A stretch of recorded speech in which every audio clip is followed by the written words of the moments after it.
తదుపరిగా సింహరాశి గురించి వివరించండి గురుగారు. మొట్టమొదటిగా 2025వ సంవత్సరంలో మన సింహరాశి వాళ్ళందరికీ కూడా, మన ప్రేక్షకులకి, మన సభ్యులందరికీ కూడా నూతన సంవత్సర శుభాకాంక్షలు చెప్దాం.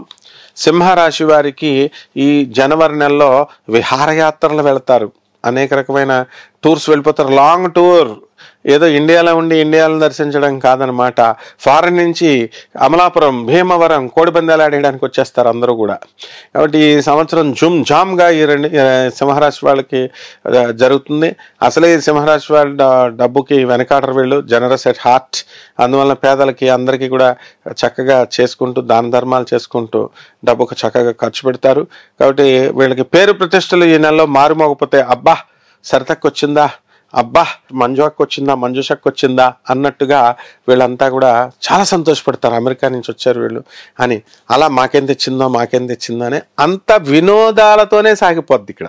ఎందువల్లంటే మనకి ఈ రాశి వారికి మనకి శుక్రుడు 27/1/2025 సంవత్సరం దాకా కూడా కుంభరాశిలో ఉంటున్నాడు. ఆ తర్వాత మనకి ఈ యొక్క భాగ్యంలోకి వచ్చేస్తున్నాడు. కాబట్టి సింహరాశి వాళ్ళకి మనకి మీనంలోకి అష్టమం అవుతుందన్నమాట.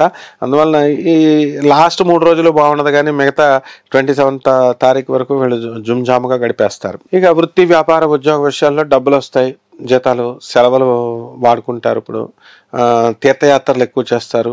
మంచి వాళ్ళతోనే ఫ్రెండ్షిప్ చేయాలని స్థిరమైన నిర్ణయం తీసుకుంటారు. దాన్ని సత్ఫలితాలు ఇస్తారు. దుష్టులను వదులుచుకుంటారు. కాబట్టి పోయిన డబ్బు ఎలాగో రాదు.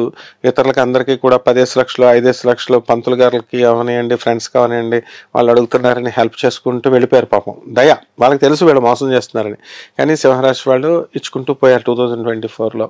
అది కంటిన్యూ కాకుండా వాళ్ళు స్ట్రిక్ట్గా ఈ యొక్క జనవరి నెలలో ఇలాంటి స్థిర నిర్ణయాలు తీసుకుంటారు. భర్తల దగ్గర నుంచి ఫుల్ కోఆపరేషన్ ఉంటుంది. పిల్లల మీద శ్రద్ధ బాగా పెడతారు. పిల్లల చదువు కోసం రకరకాల ప్రాజెక్ట్స్, పిల్లలు యూనివర్సిటీలో ఇప్పుడు టాప్ 10 యూనివర్సిటీస్ ఇన్ అమెరికాలో వాళ్ళకి సీట్ రావాలంటే వీళ్ళ ప్రాజెక్టులు తయారు చేస్తూ ఉంటారు, పిల్లలు చదువుకోవడం కాదనమాట. అలా విదేశాలకు వెళ్ళాలనుకునేటటువంటి విద్యార్థులంతా కూడా వాళ్ళు బాగానే ఉంటారు. పాపం వాళ్ళ అమ్మా నాన్నలు వీసాలు అప్లై చేయడం, వీళ్ళని అక్కడికి తీసుకెళ్ళడం, బ్యాంక్ అకౌంట్లో అరేంజ్ చేయడం చంపుకు తింటారనమాట ఈ పిల్లలు. కాబట్టి వీళ్ళు పిల్ల దెయ్యాలా అనుకున్న విధంగా ఈ పిల్లల తరపు నుంచి మనశ్శాంతి అనేది లోపం తగ్గుతుంది తప్ప, but they will enjoy that pain. ఎందుకంటే మన పిల్లలకే కదా మనం చేస్తున్నామని. రైతులు బ్రహ్మాండంగా వ్యవసాయం చేసేస్తారు, అప్పులు తీర్చి పారేస్తారు, ఖరీదైనటువంటి వస్తువులు వచ్చేస్తాయి. సింహరాశి వాళ్ళందరికీ కూడా చక్కగా ఎవరిని ఎలా చూసుకోవాలో అట్లా వాళ్ళందరినీ కూడా చూసుకుంటూ ప్రపోర్షనేట్ గా ప్రేమను పంచుతారు. ఇప్పుడు మిత్రులందరూ ఎక్కువైపోతారు. ఈ విధంగా చక్కగా మహిళలందరికీ కూడా మనశ్శాంతి ఉంటుంది, రోగాల భయం పోతుంది. కాకపోతే ఒక కాళ్ళ నొప్పులు వస్తూ ఉంటాయి. ఎందుకంటే మరి సంక్రాంతికి తిరగాలి కదా, సంక్రాంతి తర్వాత వీళ్ళ కాళ్ళ నొప్పులు గ్యారంటీ, నీరసం గ్యారంటీ. అంతకు ముందు అంతా కూడా బ్రహ్మాండంగా ఉంటుందమ్మా. మరి బాలిని మనకి పరిహారాలు ఏమన్నా ఉన్నాయా? మనకి ఈ యొక్క రాహు శని బాగుండలేదు. శని జపం చేసుకోవాలి, శని స్తోత్రాలు చదువుకోవాలి. శనికి కిలోంపావు నల్ల నువ్వుల్ని, నల్లని వస్త్రాన్ని పేద బ్రాహ్మణులకి శనివారం నాడు ఉదయం 8 గంటలకి దానం చేసుకోవాలా.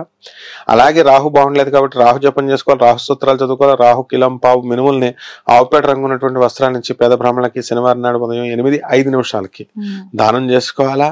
మరి అదే విధంగా దుర్గమ్మ తల్లి యొక్క ఆరాధన వీళ్ళు కంపల్సరీ ప్రతిరోజు ఇంట్లో వీళ్ళు పసుపు కుంకుమ వేసి చేసుకోవాలా. ఈ విధంగా కనుక చేసుకున్నట్లయితే బ్రహ్మాండంగా ఉంటుందమ్మా. థ్యాంక్ యూ గురుగారు. థ్యాంక్ యూ అమ్మా.